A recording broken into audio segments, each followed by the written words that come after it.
Hey guys, welcome back to Mountaintop 9. Tonight, I'm going to be doing an in-depth horror review for the all-time classic, The Evil Dead. It was directed in the early 80s by Sam Raimi, and where do I even begin with this film? This is one that I grew up watching. It's not like a movie that I just, watched last week. I have a long history with this film. Now, the first Evil Dead film that I saw was Part 2, and I watched that one, I want to say I was about 5 or 6, and my grandma had taped that one off of HBO or Cinemax, and I watched Evil Dead 2 quite a few times, and there's a lot of over-the-top humor in that one. So that was my first exposure to the Evil Dead world, as it were. Now, in the summer of 1993, I really went on a horror film excursion that led me down many paths. I really wanted to see some of the classics that I would read about in certain magazines and in certain movie review books, because I was always big on movies in general. Horror has always been my favorite genre of film, but I loved collecting just film review books, whether it be by, Leonard Maltin or Roger Ebert or just whatever, those Golden Retriever, Video Hound guides, whatever the hell they were. Well, I liked collecting those types of books and just reading movie reviews. And that's how I was first lured in by films like The Last House on the Left and Texas Chainsaw Massacre and The Evil Dead. And I was just so drawn in and fascinated by the different types of words that the reviewers would use for films like that. Like when they would talk about The Last House on the Left. Just the description of the plot to that movie really sucked me right in because it seemed so in your face. Same thing with Texas Chainsaw Massacre. When I read in the reviews that movie had people wearing masks made of skin and, that there were bones and carcasses littered all over an old farmhouse, I thought stuff like that sounded so cool. You couldn't get me down to the video store to rent something like that fast enough. I mean, I had to see shit like that. And same thing with The Evil Dead. So anyway, I still remember exactly when I watched it. It was late at night, and we put this damn movie on, and it just blew my mind because I was used to the humor, okay? I was used to that hand coming to life of ashes and all the Three Stooges style humor that was present in the sequel. Well, you didn't have quite as much of that in the first one. This first Evil Dead film is just straight ahead, grueling horror. Okay? It's in your face, there's a lot of gore, you don't have all of these different shades of blood spraying out of the walls. This is deep red, crimson blood, and it's just spraying everywhere in this film. And the tone is very dark. Now, I know that kids nowadays, if a kid watched this movie nowadays, he would think, man, this movie's dated as hell. And he may not even be able to get into it like I was able to. But I just felt like this is the type of movie, this is why I love film so much, is because when I sat down and watched The Evil Dead that night, I totally lost myself. I forgot that I was sitting on a couch watching a movie. I was totally immersed in the atmosphere of this movie, in the non-stop barrage of unrelenting terror that's going on in this movie from the first possession all the way until the end. This movie really just made a great impression on me. Alright, now it's time to talk about a few of the releases for this movie that I'm rather fond of. First of all, let's talk about this hard clam released by HBO Canon Video.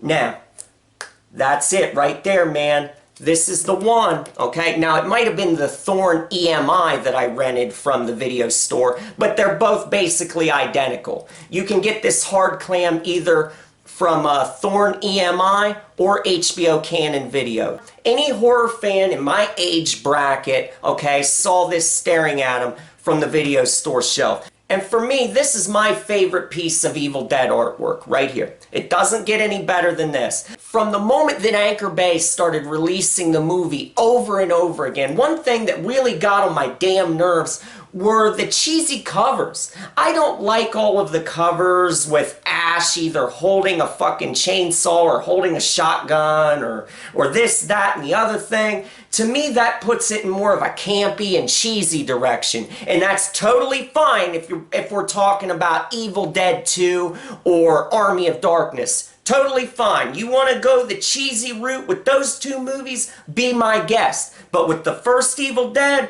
I think it's much more cool to have this cover right here.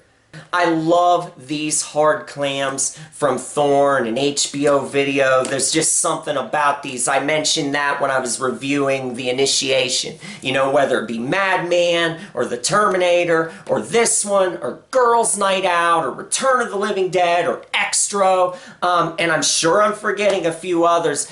These little hard clams are just so damn cool, and they bring you a nice warm rush of nostalgia whenever you look at them. All right. Now what we have here is a DVD release from Elite Entertainment, and this came out way back, right at the dawn of the DVD era, and so that's why this one's kind of important to me. This one has, you know, the commentary tracks with Sam Raimi and Rob Tapert, and then it has that legendary track with Bruce Campbell. That guy is so great on DVD commentaries. He's just overflowing with, you know, all kinds of information, whether it be behind the scenes, like technical type stuff, or just stuff about that's going on in the movie. He's just very informative. Now, on the other hand, Sam Raimi and Rob Tapert on the commentary, they're much more dry. There's quite a bit of just empty space where they're not talking at all, and that's kind of a bummer, man. You want to hear stuff from the director of a movie. You want to hear his take on things, and it's nice when you hear a director that's very verbose, you know, and has a lot to say, like a Wes Craven or a John Carpenter. You know, both of them, for example, have a lot to say about their horror films, I've noticed. But yeah, Sam doesn't have much to say on this commentary track. I mean, he does talk here and there from what I recall. I haven't listened to it in a long time, but he's just not as forthcoming with you know, information like Bruce Campbell is. Man, that guy is just hilarious. You know, he's really funny and highly informative. So yeah, this is a very early DVD release of the film from Elite Entertainment. Okay, this right here is my favorite DVD release of the movie. This was put out in the early 2000s by Anchor Bay, and as you can see, what makes this release so cool is the Book of the Dead design. It's got this nice rubbery feeling to it, and it just feels so cool in your hands. It's nice and squishy, and I love how it, you know, they try to make it look like the Necronomicon that's in the movie. You got the eyes right here, you got the nose, you got the mouth gaping open right there. And then look here, the attention to detail is just staggering on this release. Check out the ear there.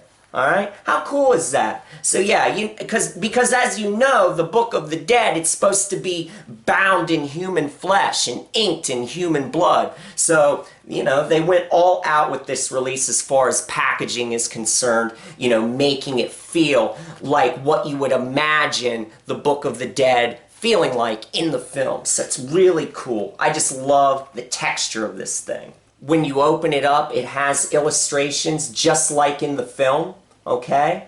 Here's another cool illustration from the book. Look at that. How cool is that?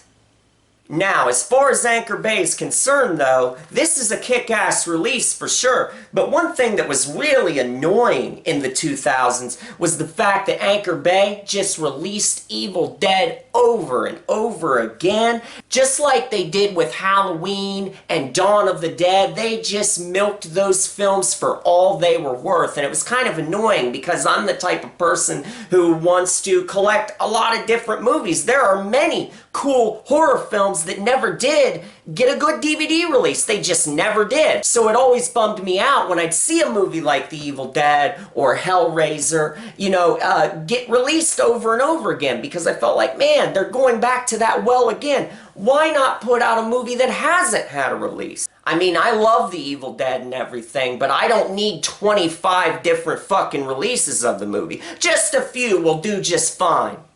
Now, enough screwing around. Let's dive right into the guts of this fine film. This immortal classic begins with 5 good-looking friends driving out to a cabin deep in the woods. A girl in the front sings a stupid, irritating song, while our hero, Ash, sits in the back seat, smiling like a dipshit. Meanwhile, a demonic force stalks them, always twisting and watching as they venture further into the Tennessee mountains. And when they finally arrive at their destination, things already appear to be taking an ominous turn. The cabin is a rickety, run-down little structure. In other words, it's a dilapidated pile of horse shit. These dumbass college kids make themselves right at home, though. They bring in all of their shit and start to party down. But the fun doesn't last long, because an evil destiny begins calling out to them from deep within the cellar. Upon searching the dark basement, Ash and Scotty find a book constructed entirely of human flesh and blood.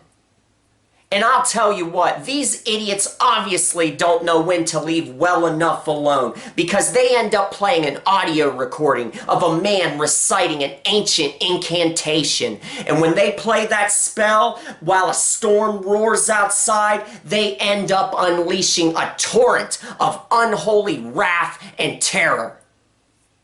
Now the demons of the forest are awakened, and they're ready to possess the shit out of these stupid pricks. Will our good friend Ash step up to the plate and be a hero? Or will he simply give in to his mortal fear and let the darkness triumph? Alright, now that the plot's out of the way, we're going to start breaking this movie down, the different aspects. First up is blood and gore. The Evil Dead goes all out, balls to the wall when it comes to crude, stomach-churning violence. I mean, this movie literally paints the walls red with blood. In one scene, a girl gets stabbed right in the ankle with a pencil, and the camera never shies away as the pencil twists and turns inside this most vulnerable part of the body. Also, these demon bastards have to be totally dismembered, or else they just keep coming at you. So in one scene, Scotty takes an axe and hacks his possessed girlfriend limb by bloody limb. The ultra-low budget, primitive makeup effects only serve to make stuff like this all the more nauseating. I just love those meaty red chunks of gory goodness. You gotta love how the Evil Dead just throws the fluids at you like a fucking fire hydrant of gore. This movie is just a glorious spectacle with impalings and stabbings and gougings galore. So buckle up and enjoy the carnage, my friends. Sam Raimi and company really went all out in making this movie just as over-the-top, violent as they could. The violence in this movie is very protracted, and it can be off-putting at times. It's not really pleasant, nothing's glossed over in this movie. For example, when the girl is, stabbed in the ankle, alright? That's the kind of thing that makes people wince. It's off-putting to people. This isn't your average mainstream horror movie where things are glossed over, okay? Where someone gets killed, they die quickly, it's painless. No, that's not the way The Evil Dead is. You see that pencil go in there and it just twists. Also, this movie has been banned in different parts of the world. In the UK it was a video nasty. And, scenes like that tree rape scene, when Ash's sister goes wandering off out in the woods and then the trees attack her, a scene like that didn't help matters any, because that really put it on the next level, pushing the envelope, trying to see how far they could push the shock factor. And then just other stuff later on in the movie. Ash takes his girlfriend and he's gonna bury her. And you know, at first he took her into that shed and he was gonna, you know, cut her up with the chainsaw, but Ash's feelings got the best of him and he ends up not cutting her up. Big fucking mistake, because when he takes her out to bury her out there in the fucking, out in the leaves there, she comes back to life. And then when he takes that shovel and chops her head off as she's coming towards him, she falls on him, and as blood sprays in his face like a damn fire hose, you see camera shots, okay? You see shots of the lower half of her body straddling him in a very sexualized manner. So it's just stuff like this. They were pushing the envelope in this film. So that's another thing that kind of sends The Evil Dead over the edge as far as being confrontational. Also, the makeup design for the Possessed, it's very unique, and I just love that primitive look. I feel like that's far more effective than any modern day CGI bullshit. This is the kind of stuff I like. This is the kind of stuff that strikes home to me. Just like Lucio Fulci's Zombie, okay? You know how that has a very unique look? Well, Evil Dead has its own unique look as well. I just feel like that raw look, it just adds a lot of immediacy. It just feels real. Alright, now let's move on to the setting and atmosphere. And as far as atmosphere is concerned, The Evil Dead has that in abundance. No problem there. We've got plenty of fog throughout the forest. We've got the nice isolated setting. And I'll tell you what, something that I love so much is just that cabin. It's out there and it feels like it's in the middle of nowhere, and it just feels very lived in and rustic. The look of it, it looks like it's been there for 100 years. I love that because that feels authentic to me. This doesn't feel like a movie that was shot on a soundstage or something like that, even though that can be cool also. I like the fact that The Evil Dead feels like almost like, you know, whenever you hear people talking about movies like Texas Chainsaw and Last House on the Left or Night of the Living Dead, you'll hear people say it has a documentary type feel. Well, The Evil Dead has that as well. Now, I know the plot line is absolutely absurd. You know, it's not realistic. It doesn't hit you square between the eyes in the same way Texas Chainsaw or Last House on the Left do, because those feel like things that could really happen. Well, The Evil Dead, it still has a gritty documentary feel, despite the absurdity of the plot. And the thing is, this movie just feels so doomy and hopeless as a standalone piece. When you take this first movie, okay, and separate it from Evil Dead 2 and Army of Darkness, it just feels like, okay, you can imagine in this movie, after these kids go out to this cabin and they all meet their demise, well, you can imagine investigators going out there and searching the scene, and you can just imagine that it'd be like the world just swallowed them up, and they never found a clue as to what happened to these kids. And I feel like that's a very creepy idea, just the fact that this small group of friends went out to this cabin and then were never seen again. Of course, we see what happens to them bit by bit, blow by blow, but I like to imagine like a further exploration of the story, like someone going out there and searching for them. And as far as they know, the world just swallowed them up. Whatever happened to this group of friends that went out to the cabin? So I think that's pretty creepy, you know, when you look at it from that angle. Sam Raimi is one of those guys that's just a true visionary when it comes to, you know, just framing different shots in his films. I mean, it just blows my mind, the creativity that's on display. I love all of the tilted angles. Those are so effective. These different angles kind of keep your nerves on edge, wondering what's going to happen next. I also love the tool shed that's decorated in macabre style with skulls, bones, hanging chains, and sharp tools. It's a dusty den of percolating mayhem, and you just know some sick, depraved shit has went down in that room at some point. Also, the eerie shots of a trapdoor rising and falling really inject a strong feeling of true primal fear. Cheryl is my favorite of the evil minions. She comes off as the most frightening, and she's super eerie when she is just silently watching through that raised trap door. I really love this shot right here.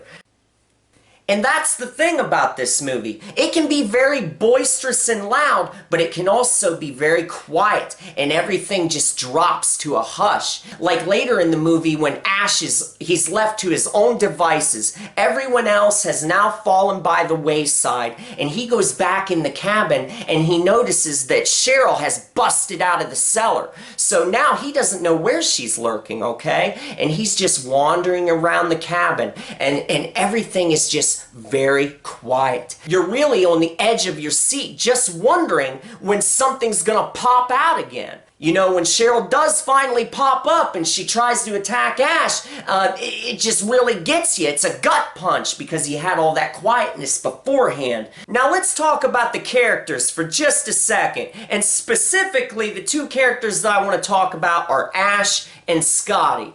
Now, Ash, of course, turns out to be kind of like a hero. He kind of pulls himself together throughout the duration of this movie, and by the end of it, he seems to be at least trying to fight back.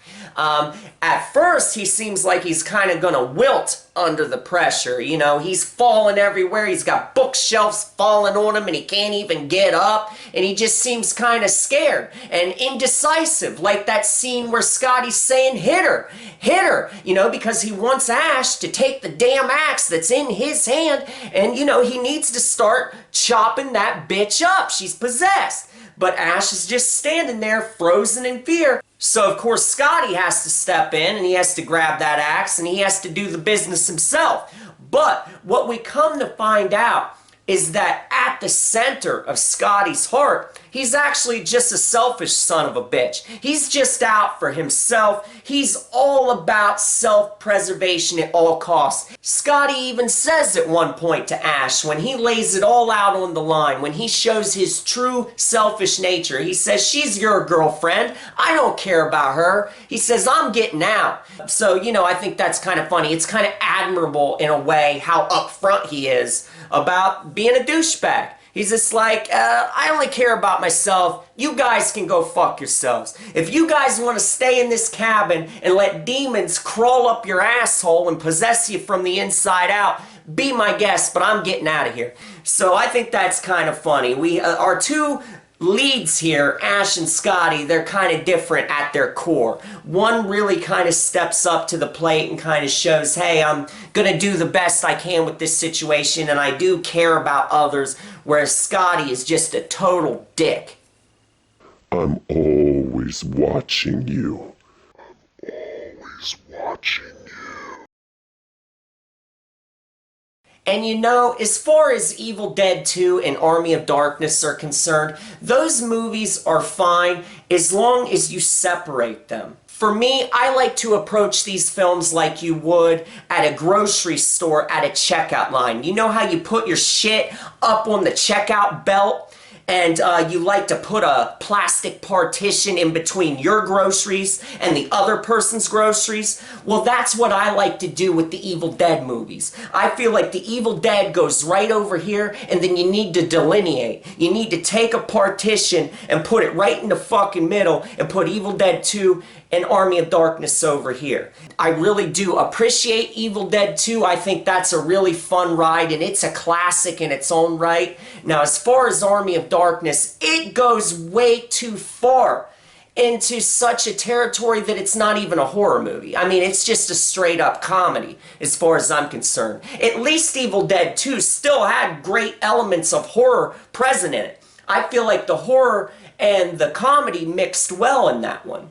That movie's a fucking roller coaster ride, and it's a classic in its own right. Army of Darkness is just straight up cheesy comedy to me, but it's still fun. It's fun. It's just I don't get into it as much as other people do, alright? I don't make a goddamn shrine to Army of Darkness and fucking quote every stupid cheesy line. People really get dorky when it comes to Army of Darkness, and I don't buy into all that bullshit. For me, the true classic, as far as straight-ahead horror is concerned, is the Evil Dead, the original. Evil Dead 2 is also fun in its own right, but Army of Darkness, nah man, you can't put it up there with those two in my opinion. My ass smells almost as bad as my mom's fat tits. My mom has nice tits.